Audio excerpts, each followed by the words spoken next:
ಚಳ್ಳಕೆರೆ ತಾಲೂಕು ಸೂರನಹಳ್ಳಿ ಗ್ರಾಮಸ್ಥರು ಭಾನುವಾರ ಗ್ರಾಮಕ್ಕೆ ಒಳ್ಳೆ ಮಳೆ ಬೆಳೆ ಗ್ರಾಮದ ಜಾನುವಾರುಗಳಿಗೆ ಒಳಿತಾಗಲಿ ಎನ್ನುವ ಆಶಯದೊಂದಿಗೆ ಒಂದು ದಿನ ಹೊರಬಿಡು ಬಿಟ್ಟಿದ್ದರು. ಮೊದಲೇ ಬಯಲು ಸೀಮೆ ಚಿತ್ರದುರ್ಗ ಜಿಲ್ಲೆ ಹೆಸರೇ ಹೇಳುವಂತೆ ಬರಗಾಲಕ್ಕೆ ಹೆಸರುವಾಸಿಯಾದ ಜಿಲ್ಲೆ. ಇಲ್ಲಿ ಸದಾ ಬರಕ್ಕೆ ತುತ್ತಾಗಿರುವ ಬರಡು ಪ್ರದೇಶಗಳಾದ ಚಳ್ಳಕೆರೆ, ಮೊಳಕಾಲ್ಮೂರು, ಹಿರಿಯೂರು ಭಾಗದಲ್ಲಿ ಇಂತಹ ಆಚರಣೆಗಳು ಮಾಡುವುದು ಸಾಮಾನ್ಯ ಆಗಿಬಿಟ್ಟಿದೆ.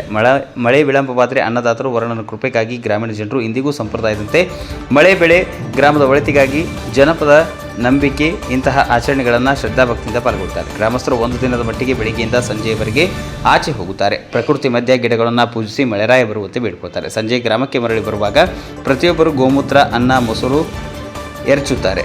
ಬಳಿಕ ಗುಡ್ಡೆಕಲ್ಲಿಗೆ 101 ಕೊಡ ನೀರು ಸುರಿದು ಗ್ರಾಮದ ದೇವರುಗಳಿಗೆ ಪೂಜೆ ನೆರವೇರಿಸಿ ಮನೆಗೆ ಸೇರ್ತಾರೆ. ಈ ರೀತಿ ಮಾಡುವುದರ ಮೂಲಕ ಗ್ರಾಮಕ್ಕೆ ಒಳ್ಳೆಯ ಮಳೆ ಬೆಳೆ ಹಾಗೂ ಸುಖ ಶಾಂತಿ ನೆಲೆಸುತ್ತದೆ ಎಂಬುದು ಇಲ್ಲಿನ ಜನರ ವಾಡಿಕೆಯಾಗಿದೆ. ಈ ವೇಳೆಯಲ್ಲಿ ಸುವರ್ಣಹಳ್ಳಿ ಶ್ರೀನಿವಾಸ, ವಿಜಯಕುಮಾರ್, ವೀರಭದ್ರಪ್ಪ, ತಿಪ್ಪೇಸ್ವಾಮಿ, ಹನುಮಂತರಾಯ, ಭೂತರಾಯ, ಹನುಮಂತ್ ಸೇರಿದಂತೆ ಇನ್ನಿತರರು ಉಪಸ್ಥಿತರಿದ್ದರು. ಪ್ರಜಾಪವರ್ ಟಿವಿ, ಪರಶುರಾಂಪುರ.